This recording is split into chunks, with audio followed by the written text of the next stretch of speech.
Abdullah bin Abbas menyampaikan kepada Nabi SAW, mengatakan, kira-kira seperti apa sih balasan jasa seorang anak kepada orang tuanya?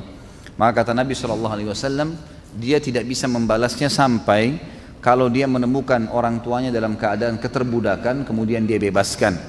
Artinya sulit terjadi orang tua bisa jadi budak, tapi pada saat dia jadi budak kemudian dibebaskan, dia berusaha membebaskannya, maka itu baru mungkin dia bisa sampai pada hal membalas kebaikan kedua orang tuanya. Ulama sepakat semua ahli sunnah wal jamaah, tidak ada khilaf di antara mereka tentang wajibnya bakti dengan orang tua, walaupun orang tuanya itu dasarnya tidak berbuat baik dengan si anak. Karena tidak ada perbuatan buruk dibalas dengan perbuatan buruk, karena semua perbuatan buruk akan dibalas oleh Allah Subhanahu wa taala dengan ancaman, dengan hukuman. Jadi jangan sampai karena orang tua kita dulu tidak ngurus, ibu kita membuang kita misalnya, atau ayah kita tidak memberikan nafkah, meninggalkan begitu saja, maka pada saat si anak ini misal dibesarkan oleh seseorang, kemudian dia bertemu dengan orang tuanya setelah itu, tetap saja walaupun dibuang dari kecil, dia tidak gugur darinya hukum bakti.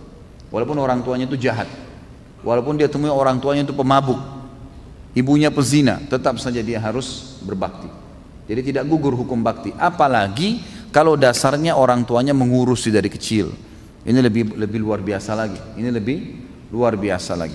Seseorang datang kepada Hasan Basri rahimahullah lalu berkata, saya memiliki seorang ayah. Ayah saya sudah sangat tua, terbaring di ranjang, stroke, satu badan semua nggak bisa bergerak. Sampai akhirnya, buang air besar, buang air kecil di atas ranjangnya, dan saya menampung dengan kedua telapak tangan saya kencingnya, buang air besarnya, kemudian saya mencuci tangan saya tanpa merasa jijik sedikit pun. Saya sudah melakukan itu selama 10 tahun. Pertanyaannya, apakah saya sudah membalas jasa ayah saya? Maka jawaban Hasan rahimahullah, belum sama sekali. Sama sekali belum. Lalu kata orang itu, saya bersihkan kotoran ayah saya, tidak merasa jijik setiap hari selama 10 tahun. Lalu Anda bilang saya belum membalas kebaikan ayah saya? Kata Hasan Basri, belum. Karena dulu waktu kamu masih kecil, kalau ayahmu membersihkan kotoranmu, dia berharap dan terus berdoa kepada Allah agar kamu menjadi tokoh masyarakat, menjadi orang yang sukses. Kalau kamu sekarang melakukannya, kamu hanya melakukannya karena merasa itu adalah sebuah perintah, dan akhirnya kamu berharap kapan dia meninggal dan berhenti tugasmu itu.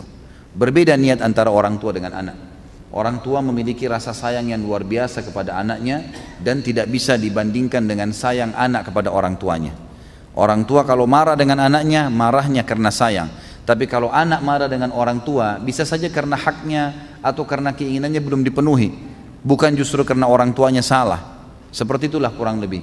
Dan berapa banyak kasus-kasus orang yang menjadikan orang tuanya sebagai pintu surga.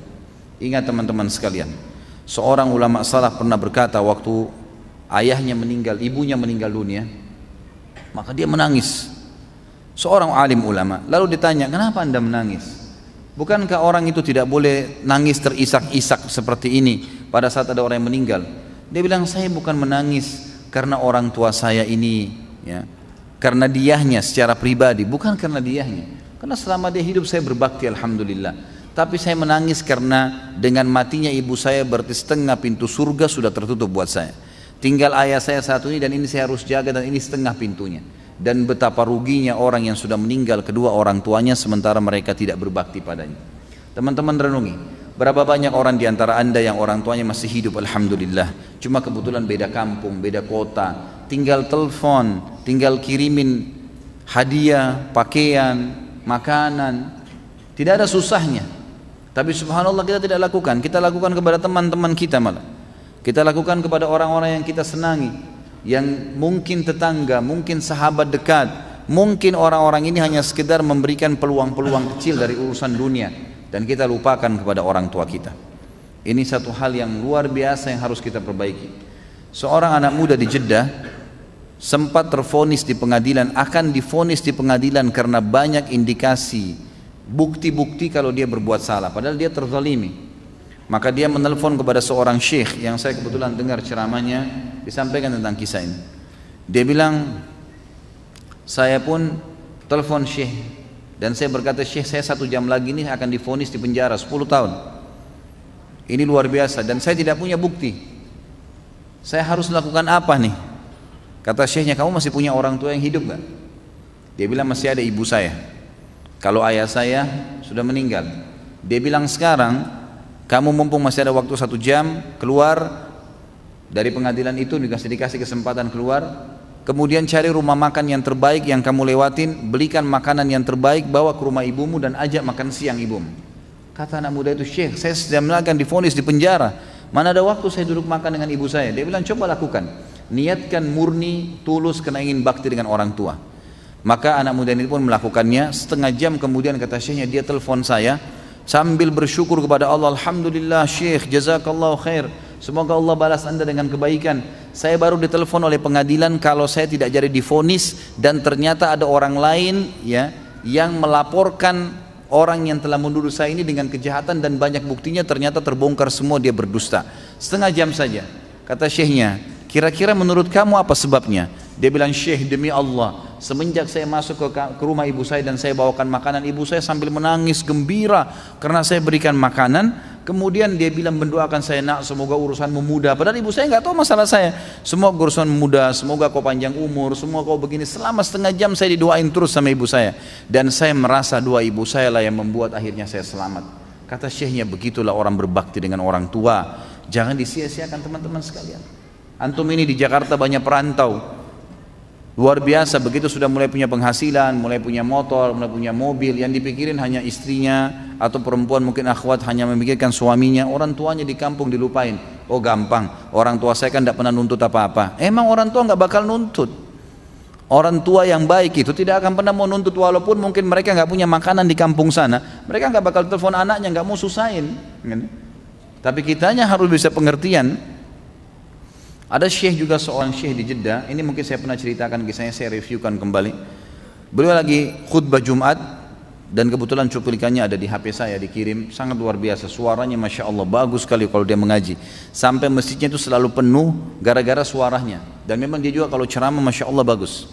Banyak cuplikan ceramah dia, diantaranya dia cerita, dia bilang, saya lagi sholat, kemudian di rakaat kedua Jumat, tiba-tiba ada keributan di tengah-tengah saf di masjid. Habis selesai salam, saya lalu tanya, ada apa? Pakai mic.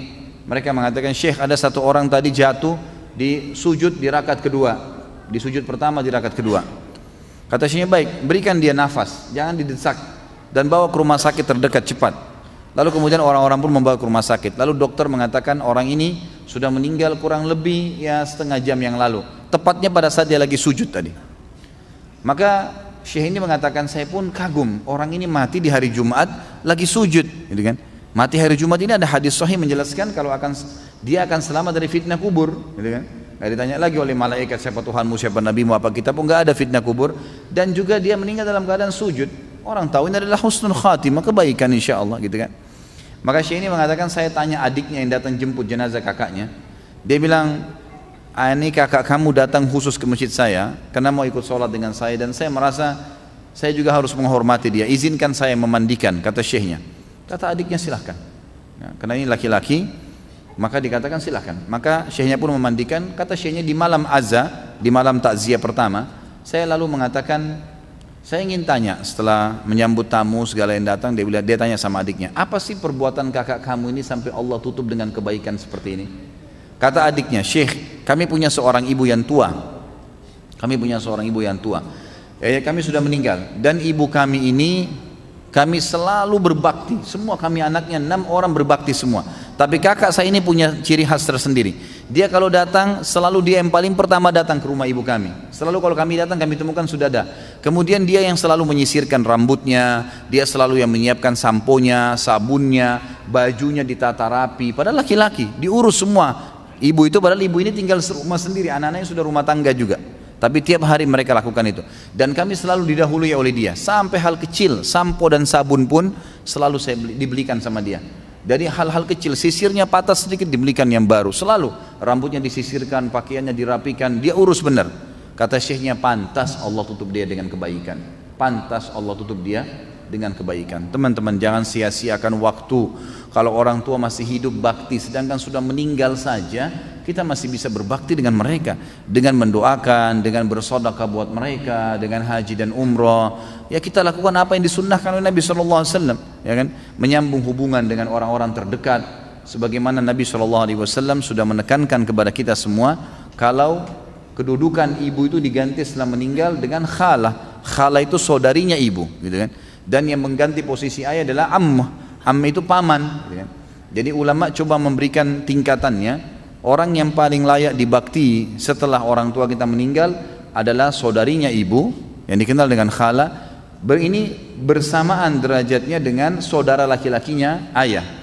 Kemudian datang setelahnya saudara laki-laki ibu bersamaan dengan saudari perempuan ayah. Jadi ini level-level yang semestinya harus kita jaga. Sesuai dengan sabda Nabi SAW, al-khalatu bimanzilatil khala itu saudarinya ibu, seperti posisinya ibu itu sendiri.